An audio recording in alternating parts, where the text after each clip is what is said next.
加泰罗尼亚的国父，巴塞罗那王朝的奠基者，四指血痕的英雄，金盾上的鲜血誓约，来自比利牛斯山的雄狮夺毛者吉弗雷。如果你是十字军之王3的资深玩家，那么你一定在867年开局见到过这位。公元9世纪中叶，吉弗雷出生的时候呢，他所处的世界正摇摇欲坠。查理曼大帝建立了法兰克帝国，分裂成了引流之主帝国。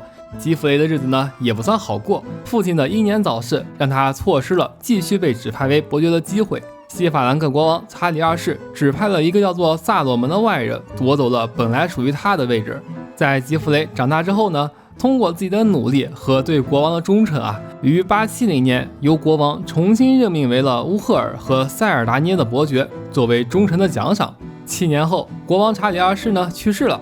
吉弗雷附近的这个巴塞罗那伯爵伯纳德公开反叛试图独立建国。吉弗雷在审视局势之后，联合了其他选择忠于国王的贵族，讨伐并击败了伯纳德。论功行赏时，伯纳德的核心头衔，比如巴塞罗那、赫罗纳和奥索纳，又一次作为忠诚的奖赏授予了吉弗雷。而他最广为人知的传说也诞生于战场。据说在一场抵御外敌的战斗后呢，身负重伤的吉弗雷赢得了国王的赞赏。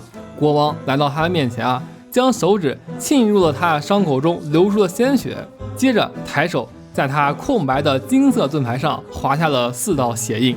从此黄底红条成为了巴塞罗那家族乃至整个加泰罗尼亚的灵魂。直到今天，你依然可以在西班牙加泰罗尼亚自治区的旗子上，在西班牙的国徽上，在巴塞罗那足球俱乐部的巴萨队徽上看到这源自于1000多年前英雄的鲜血誓约。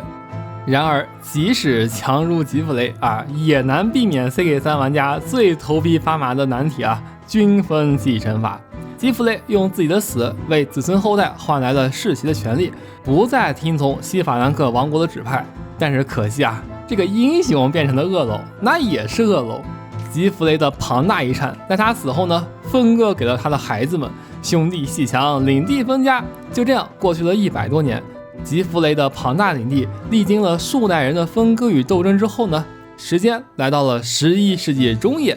本期视频主角，也就是本期的挑战角色闪亮登场，贝伦格尔，外号立法者。他深刻地意识到要让家族和国家真正的强大，光靠祖先的传说和不断分割的土地那是远远不够的。他要做的是终结分裂，重铸权威，并为这个摇摇欲坠的家族立下万世不变的规矩。他一上台，面对兄弟们这样分裂的烂摊子被分割稀释的权利，他没有选择代价高昂的内战，而是展现了远超时代的政治手腕。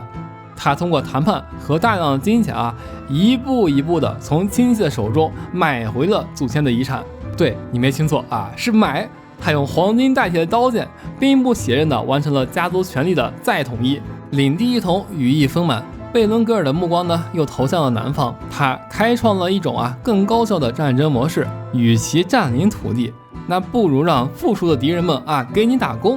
他通过军事威慑，迫使萨拉戈萨等富裕的这个摩尔人城邦向他缴纳一种名为帕里亚斯的巨额年度贡金。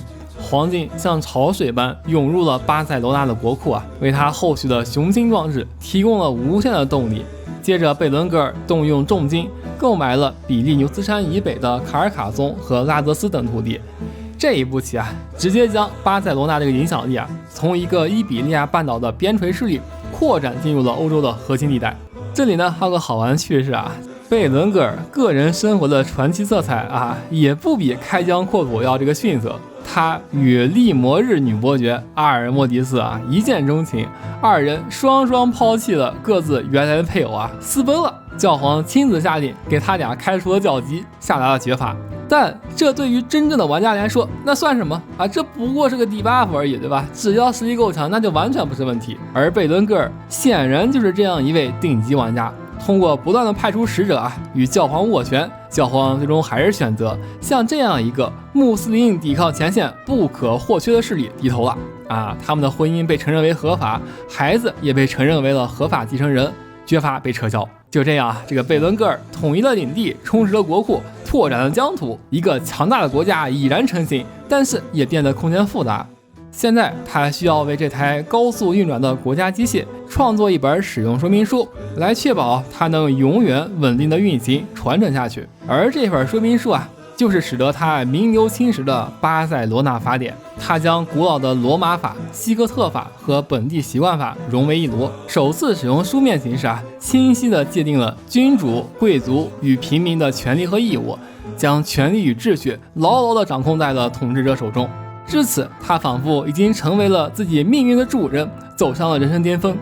然而，命运的残酷之处就在于，伤害往往来自最意想不到的地方。他与前妻的孩子，也就是他的长子啊，出于嫉妒和继承权的恐惧，谋杀了贝伦格尔费尽千辛万苦才迎娶回家的妻子阿尔莫迪斯。悲痛万分的贝伦格尔选择将自己的儿子交给了他亲手建立的法律体系。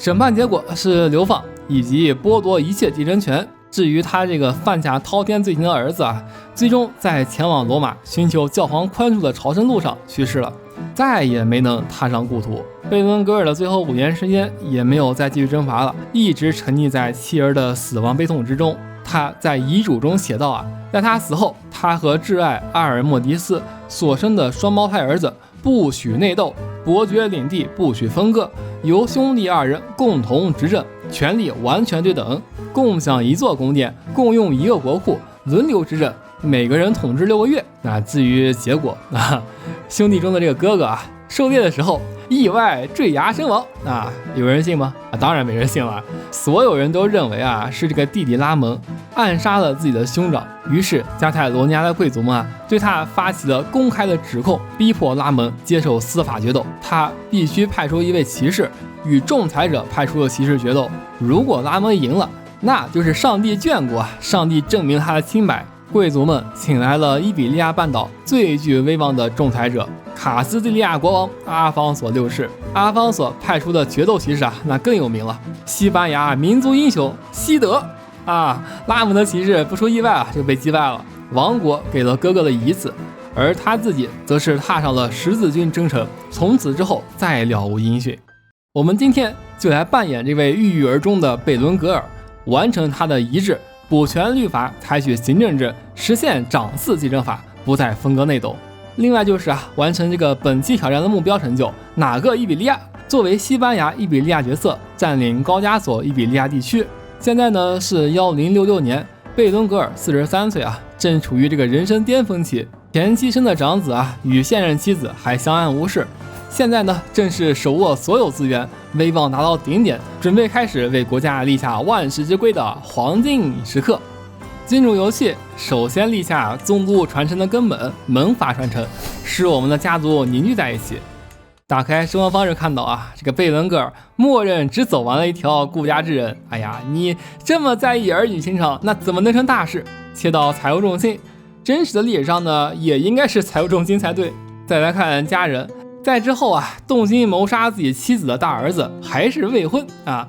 为了让这个大儿子明白老父亲并没有忽视你啊，这样吧，这个北面法兰西国小菲利的这个妹妹还这个未婚啊，你们2个订婚好了。这都不能算门当户对了，这个算咱们家高攀来着啊！你可要珍惜父亲这番好意。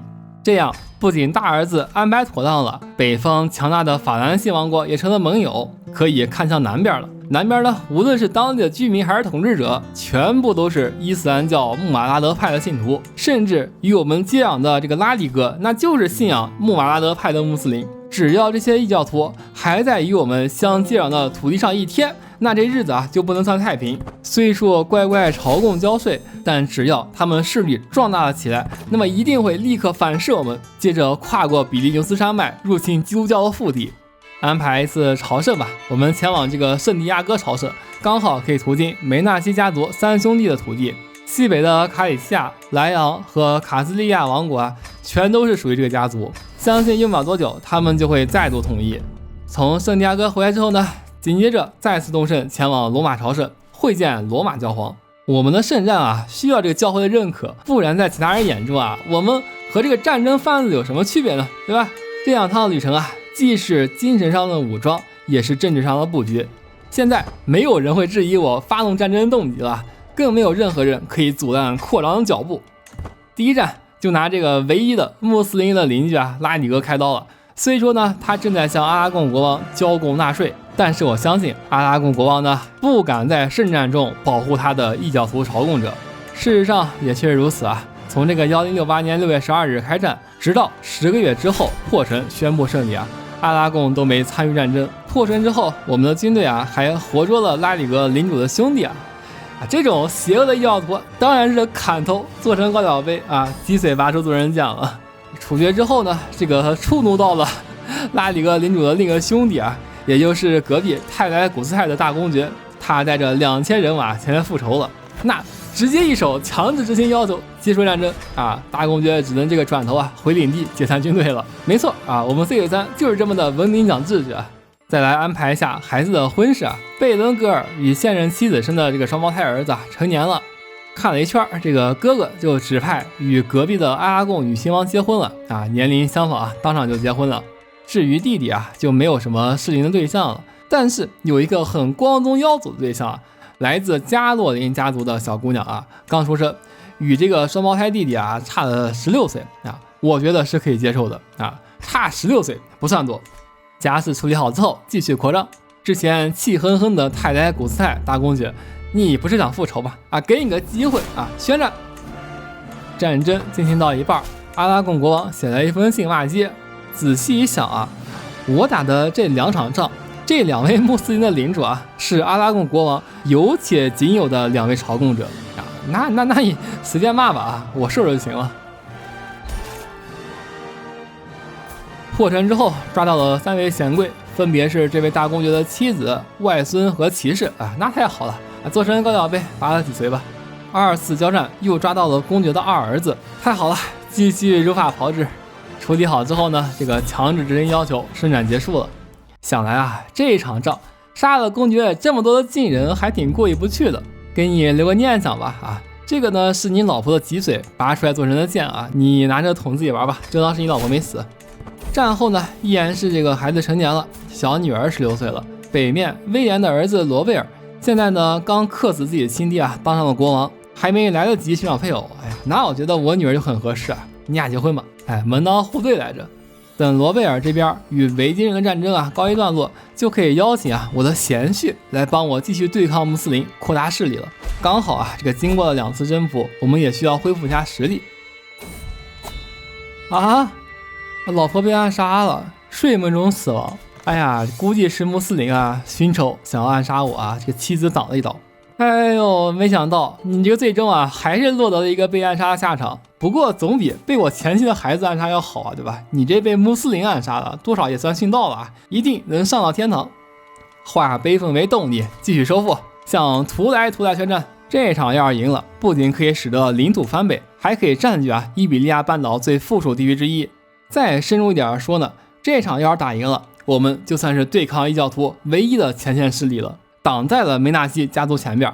实力对比的话，我方优势不大，但是我的盟友是刚战胜维京人的英格兰精锐军队。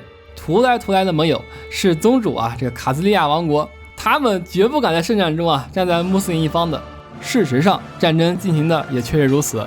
在英格兰王军到来之后呢，和平一处叫哪一方，歼灭了大批的穆斯林军队接着如入无人之境顺利的攻占了图莱的首府。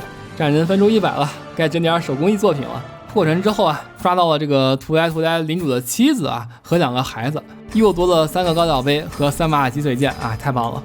再回过头处理一下阿拉贡我们和阿拉贡可以说是积怨已久了，借圣战的名义吞并了阿拉贡仅有的2家朝贡国老阿拉贡国王都气死了。现在的国王是一个未成年小女孩，免得再生枝节，给阿拉贡也吞了吧。用了1年，轻松的吞下了阿拉贡王国。现在我是阿拉贡国王了。到现在呢，时间过去了11年，看似这个扩张速度很快但是呢，我们是用武力扩张的，速度远不如靠血脉扩张。西北的梅纳西家族在10多年的内斗之后，迎来了大结局。卡斯蒂亚国王统一了分裂家族，现在是强盛期。为了有个退步的余地新一次的扩张我们就打这个麦尤尔盖吧，把这片海岛打下来。就算之后我们被卡兹利亚打败了啊，还能够阵地南移5公里啊，继续海岛骑兵。这边海岛打赢了之后呢，我看这个地图啊，突然有个有趣的想法啊。首先呢，继续西进攻打这个拜泰利姚斯，15个月拿下了啊，不要停，继续西进攻打巴杰。好，非常顺利啊，14个月拿下了。哎，现在这个版图那就很有趣了，对吧？西南到东北一条横线隔开了天主教的卡兹利亚与东南的这个穆斯林。卡兹利亚要是想顺量扩张啊，就得经过我们，而我们呢又是同教兄弟，他呢就只能乖乖的被限制在西北角。哎，刚开心没2天，瘟疫啊席卷了整个巴塞罗那，而且是2场啊，分别是伤寒和天花。很快大儿子感染了天花死了啊，那这瘟疫是好事啊，也都是好事啊。